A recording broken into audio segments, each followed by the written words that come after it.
Yeah, people say now back going with a new song from Denmark, so you know me, I pick up the pace and I pick up a song with it. And I make traction, you know me, Denmark is an established artist and always come the hottest tune. So, I want to listen to the rest of that song and they will just jump into the episode. Enough of them a say me change, say you damn right.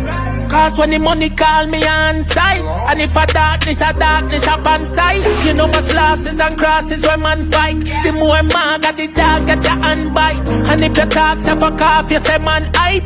Dirty heart who no can't give me advice. Champagne a blast, first class, pan a long flight. Young country, oh. Jam Culture for the latest in Jamaican news and reviews. Click to subscribe. Yeah, people, so the first on the agenda for today is, you know what I mean, a video I see circulate about the opposition walk out of Parliament after them file a no confidence vote against the Prime Minister Andrew Holness and they get shut down. You know what I mean? So I guess it's a stem from the whole Integrity Commission report where it tabled and you know what I mean, them not either the pressure upon the Prime Minister really and choose them out for vengeance really. So we could listen to them officer and then we jump into the next update. To move a no confidence motion in Gordon House, in the House of Representatives. I was prevented from doing so on what I regard to be a spurious basis, a basis that cannot hold water. The basis that was put forward was that the matters on which my motion was based are now sub judice. In other words, because the Prime Minister has apparently sought judicial review of certain matters arising from what the Integrity Commission has decided in relation to his matter. However, my motion is not dealing with the substance of that report, but is dealing with his own conduct as Prime Minister. And I wish to read the motion now so you can hear it. Whereas there is a ministerial code of conduct in place from 2002 that governs the conduct of members of the cabinet. And whereas the Prime Minister did not inform the people of Jamaica that he was being investigated by the Integrity Commission from as far back as August 2023 for illicit enrichment. And whereas the concealment of this information by the Prime Minister is a breach of the ministerial code of conduct that guided the Prime Minister in removing from office ministers serving in the cabinet over which he presided.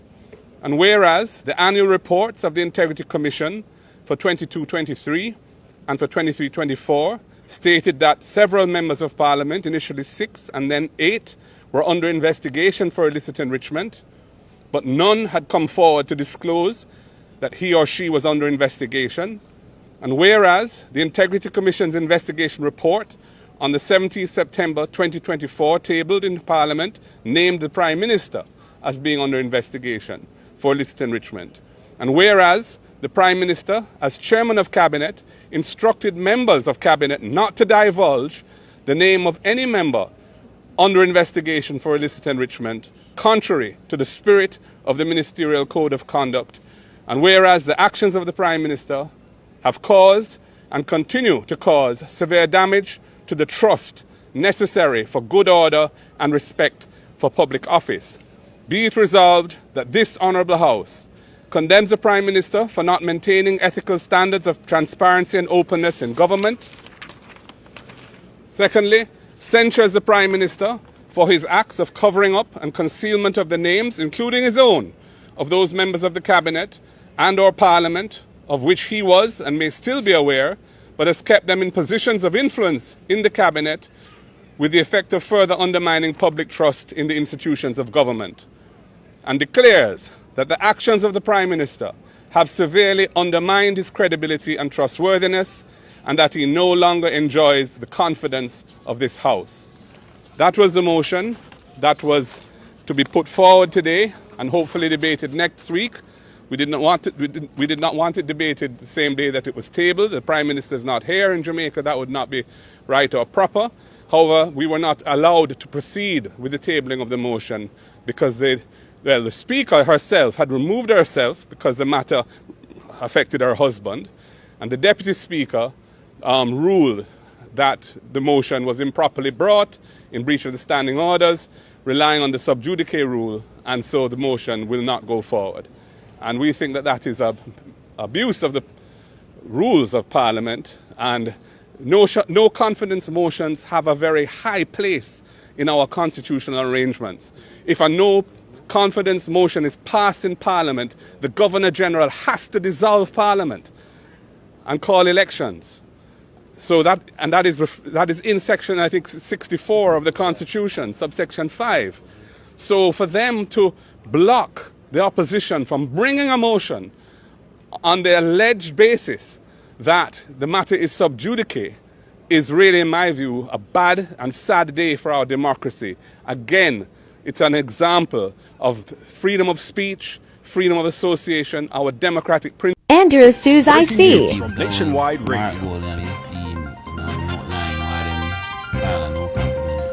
8:45 on this Tuesday morning, Tuesday, October 1, 2024. Well, Nationwide News can confirm that the Prime Minister, Andrew Holness, Imperium Holdings Limited, Positive Media Solutions Limited, and Positive Jamaica Foundation Limited have filed in the Supreme Court an application for permission to apply for judicial review in the matter concerning the Prime Minister's statutory declarations and that report into his statutory declarations tabled in the House of Representatives a few days ago. This is a long document. The Prime Minister and those three companies, Positive Media Solutions, Positive Jamaica Foundation, and Imperium Holdings Limited, the three companies that were the center of focus and attention by the Integrity Commission. Those are the four applicants. The respondents, Craig Beresford, Kevin Stevenson, and the Integrity Commission. Holness and the companies, they want leave to be granted for a judicial review of the failure and or refusal of Craig Beresford to act impartially, fairly and independently to carry out his statutory duty to examine the 2022 and the 23 statutory declarations of Andrew Holness pursuant to the Integrity Commission Act. Holness wants a judicial review of the decision to continue or keep the investigation for illicit enrichment open in relation to his 2021 declarations, notwithstanding findings or conclusions that for that year his liabilities were greater than his assets to the tune of $10.46 million, or otherwise there was no unexplained growth in his net worth. He wants judicial review of the decision to embark on, continue, or keep the investigation open into his 2022 declarations, notwithstanding findings or conclusions that for that year his liabilities were greater than his assets to the tune of 5.3 million Jamaican dollars. He wants a judicial review of the the finding by Kevin Stevenson, or the decision in all the circumstances, that Andrew Holness's lawful objection as contained in his responses and from his attorneys on his behalf, including in the letter of the 16th of July 2024, is a refusal to provide information which inhibited his ability to make a comprehensive and final assessment of the first applicant's assets, liabilities, and income. Remembering, of course, that Holness is the first applicant. He wants a judicial review of what he says is the impermissible commingling of the relationship and or functions of and amongst the divisions of the Commission and the Commission, resulting in a conflict of interest and or abdication of the duty of the respondents, Beresford, Stevenson, and the Integrity Commission when exercising their statutory functions. He wants a judicial review of the failure of Stevenson and the Integrity Commission to recommend and or issue a public exoneration of culpability on the termination of their first investigation of Holness's 2021 declarations as required by Section 54.5, while improperly including its details in the report of August 30, 2024, such that the benefit of exculpation is lost. Exculpation, of course, means free from blame or guilt. He wants a judicial review of the misuse of his private information by disclosing that private information in a manner that is prejudicial to his rights and interests. He wants a judicial review of the Integrity Commission's misuse of Section 36(3) of the Integrity Commission Act to table a special report in Parliament and make improper and unlawful recommendations to Parliament and or the FID and Tax Administration Jamaica. He wants a judicial review of the findings and or conclusion that there is a potential conflict of interest between him, Andrew Holness, and Norman Brown, who is the chairman of both the Housing Agency of Jamaica and the UDC.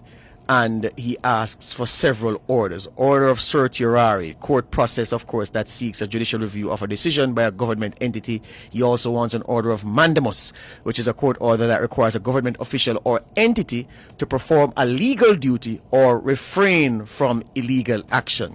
He wants a declaration that the submission of the reports to Parliament, save for the matters referring to the 4 accounts for tabling, was unlawful and or illegal, having regard to the full terms and effects of Section 54 of the Integrity Commission Act. People, it's a long document. I'm just going through some of the highlights of what he has asked for, what he has cited as the wrong done to him by the Integrity Commission as a body, by Craig Beresford and by Kevin Stevenson. And joining him as applicants in this application to the Supreme Court is Imperial Holdings Limited, Positive Media Solutions, and Positive Jamaica Foundation. This action was filed in the Supreme Court September 30 this year. We will have much more in subsequent newscasts. Today, the Prime Minister said he was going to court. He has gone to court. The Integrity Commission will have some big questions to answer in court regarding the Prime Minister's statutory declarations. And what he says is their failure to approve, authorize, to sign off on his 2021 declarations, while using those 2021 declarations to commingle it with subsequent investigations when the 2021 should have been signed off on and whatever else left as is. He says that commingling makes the public believe that the 2021 declarations are still in dispute, when he says the evidence shows that he did nothing wrong and that should have been authorized. He says that the Integrity Commission misused their power and are abusing their power by not so certifying. So it's all happening from here. That's the breaking news this morning. Yeah, people, so that was that for this report, you know what I mean? So basically a recap is, you know what I mean, the opposition filed no confidence motion against the Prime Minister. That was, you know what I mean, was stalled. And the Prime Minister sued the Integrity Commission basically for the investigation in his, you know what I mean, statutory declaration. So that's for today's update, people. Hope and have a wonderful rest of the day on this beautiful Wednesday. And as usual, just keep it jamming. God bless.